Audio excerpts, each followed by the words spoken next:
এটাই সেই পথ প্রদর্শক যে অন্যায়কে দূর করে মানবতা ও ন্যায়কে পূর্ণ করবে। দাজ্জাল মুক্ত হয়ে গেছে।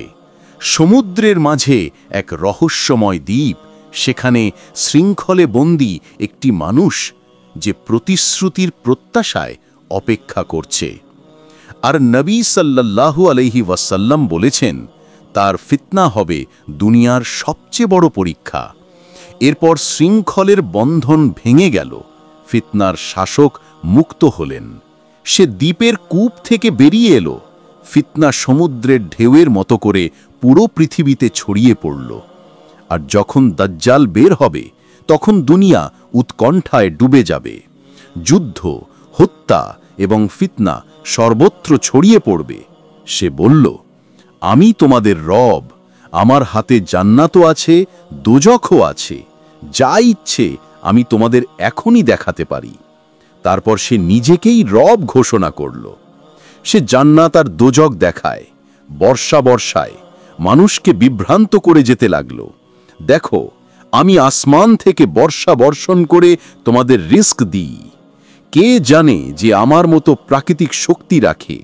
মানুষ হক ভুলে গেল আর সেই মিথ্যাবাদীকে নিজস্ব রব মেনে নিল। সে বলল, দেখো, এ হলো দোজখের ভয়ঙ্কর আগুন, আর শুধু আমিই আছি যে তোমাদের এ থেকে রক্ষা করতে পারি, কারণ আমি তোমাদের দয়ালু রব। ফিতনার আগুন এত প্রবল ছিল যে হাজার হাজার মানুষ তার প্রতিশ্রুতিতে ঈমান নিয়ে নিল। সে বলল, দেখো, এ হলো জান্নাতের সুন্দর বাগান, নদীগুলো প্রবাহিত হচ্ছে, যা কেবল আমার আনুগত্যকারীদের জন্য। নবী সাল্লাল্লাহু আলাইহি ওয়াসাল্লাম বলেছেন, তার সাথে জান্নাত আর দোজখ থাকবে, তবে তার জান্নাত বাস্তবে হবে দোজখ। আমাদের রব শুধু তুমি, আমাদের রব শুধু তুমি, আমাদের রব শুধু তুমি, আমাদের রব শুধু তুমি, আমাদের রব শুধু তুমি, আমাদের রব শুধু তুমি। সারা দুনিয়া জুড়ে প্রশ্ন উঠতে লাগল, যদি এই মানুষটি সত্যিই দাজ্জাল হয়, তবে কি সেই মুহূর্ত ঘনিয়ে এসেছে যার কথা নবী সাল্লাল্লাহু আলাইহি ওয়াসাল্লাম বলেছেন? ঈসা ইবনে মারইয়াম আলাইহিস সালাম কি শিগগিরই অবতীর্ণ হতে যাচ্ছেন?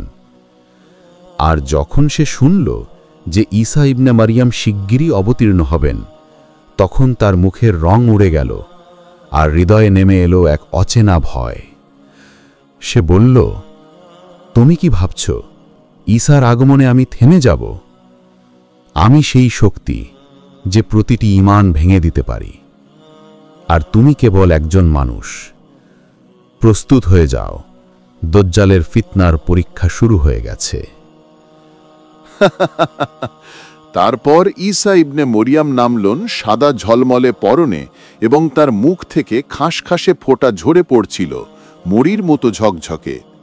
হযরত, আপনার হাজিরারাই জুলমের রাজত্বকে শেষ করে দেবেন এবং মানবতাকে সত্য ও শান্তি দান করবেন। ইমাম মাহদী, যিনি মানুষকে হকের পথে বিশ্বের দিকে চালিত করবেন, তিনি হচ্ছেন আপনি। চলুন নামাজ আদায় করি। ইয়া আল্লাহ, তুমি রহমান, তুমি রহিম, আমাদের ওপর তোমার নূর নাজিল করো। জুলমের রাজ শেষ করো, হক ও সত্য প্রতিষ্ঠা করো। হিদায়েত ও ধৈর্যের নূর আমাদের রুহে ভরে দাও। ফিতনা ও মিথ্যা দূর করো এবং বিশ্বকে শান্তি ও ন্যায় দিয়ে নওয়াজো। এরপর সবচেয়ে বড় যুদ্ধের সময় এসে পৌঁছালো। ঈসা ইবনে মরিয়াম ও দাজ্জাল একই ময়দানে সম্মুখীন হয়ে দাঁড়ালেন। লোকেরা স্লোগান দিতে লাগল, কিংয়ের রাজ্য, রাজা। তারা তাকে তাদের রব ধরে নেয়। ঈসা ইবনে মরিয়ামের বিরুদ্ধে লড়াইয়ের জন্য তারা সজ্জিত হল। এত ছোট সংখ্যায় তোমাদের সব ইরাদে কেবল বাতাস হয়ে যাবে। নবী সাল্লাল্লাহু আলাইহি ওয়াসাল্লাম বলেছেন, আদম থেকে কিয়ামত পর্যন্ত দাজ্জালের চেয়ে বড় ফিতনা মানব জাতির ওপর কখনো আসবে না। আল্লাহু আকবার, আল্লাহু আকবার, আল্লাহু আকবার। অগ্রসর হ, রাজ্য প্রতিষ্ঠা করো। দাজ্জাল যখনই ঈসা ইবনে মরিয়মকে দেখল, তার মিথ্যা দাবিগুলো ভেঙে পড়ল। সে পালিয়ে গেল যুদ্ধের ময়দানের মাঝেই। যখন ঈসা ইবনে মরিয়ম তার কাছে গেলেন, সে লবণাক্ত পানিতে গলে যাওয়ার মতো ঝরে পড়ল, আর তারপর বাবলুদে তার শেষ ঘটে গেল। হজরত, আমি আমার ভুলের জন্য ক্ষমা চাই।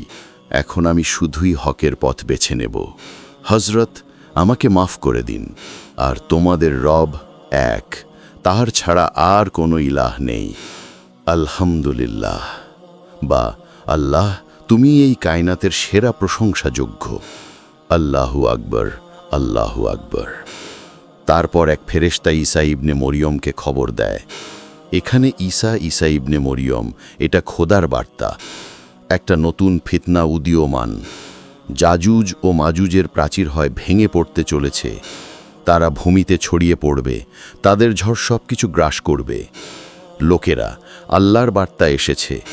যে কৌমের কথা তোমরা শুনেছ, যাজুজ ও মাজুজ এখন বন্দিনী থেকে মুক্ত। তারা মানব জাতির জন্য এক নতুন পরীক্ষা নিয়ে আসছে। ভাগো না, ঈমানকে সঙ্গে নিয়ে চলতে হবে। পাহাড়গুলো হবে তোমাদের আল্লাহর আশ্রয়স্থল। সবারাই পাহাড়ে জমায়েত হও।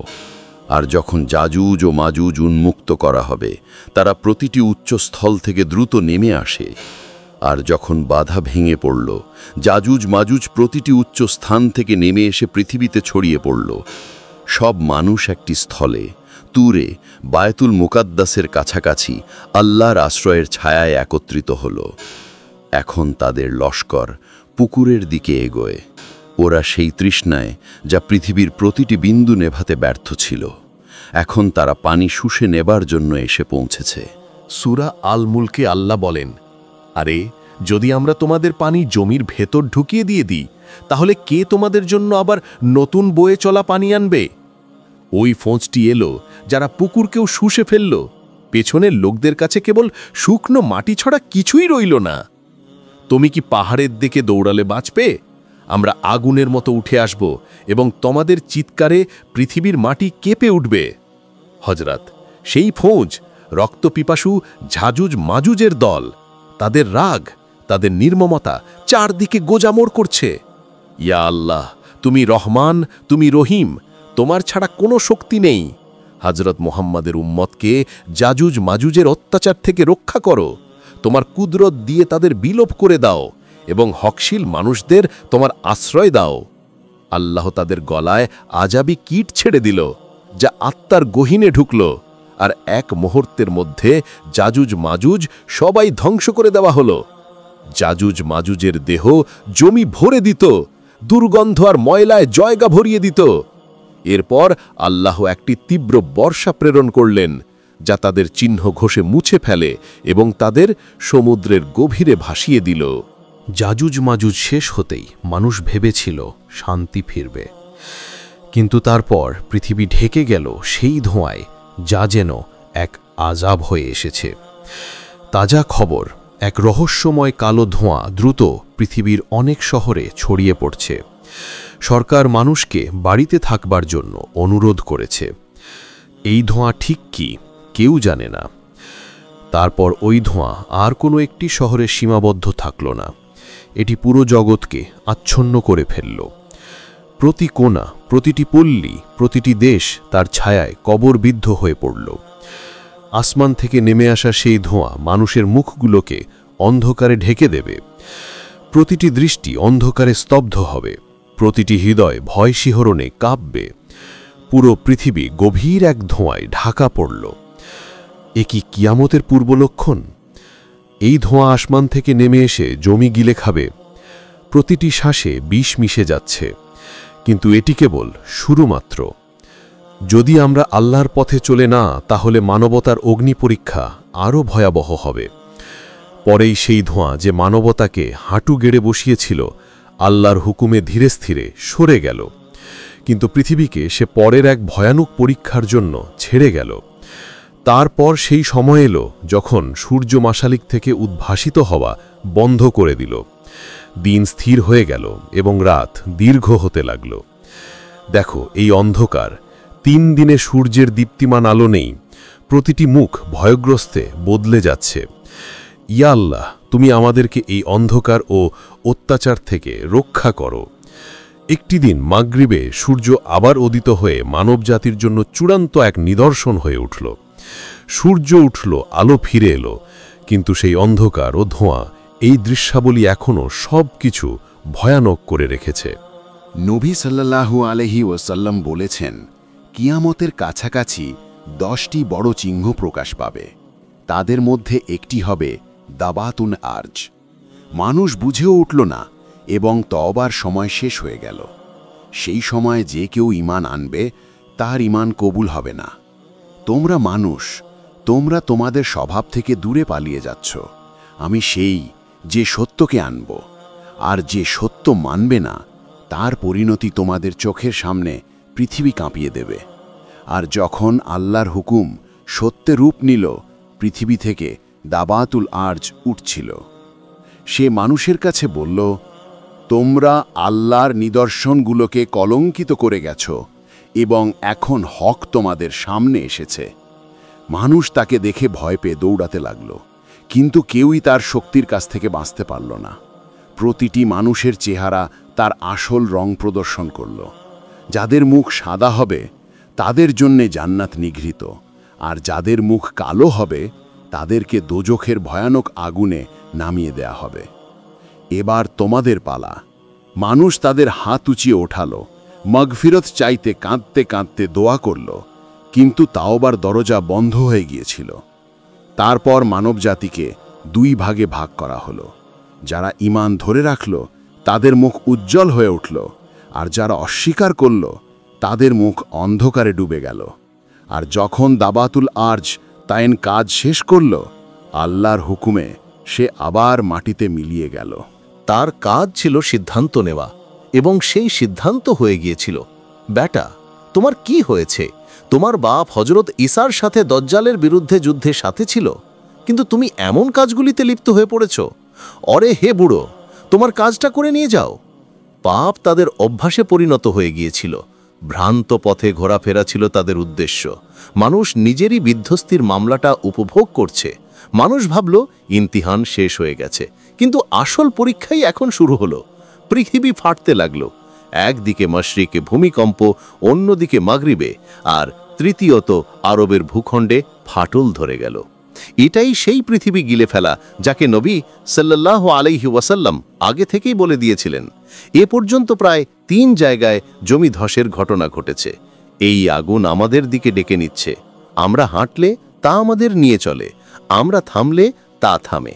তারপর ইয়েমেনের মাটির থেকে এক আগুন জ্বলতে উঠল, এমন এক আগুন যা মানুষকে তাড়িয়ে একই এক জায়গায় জমাই দিতে লাগলো।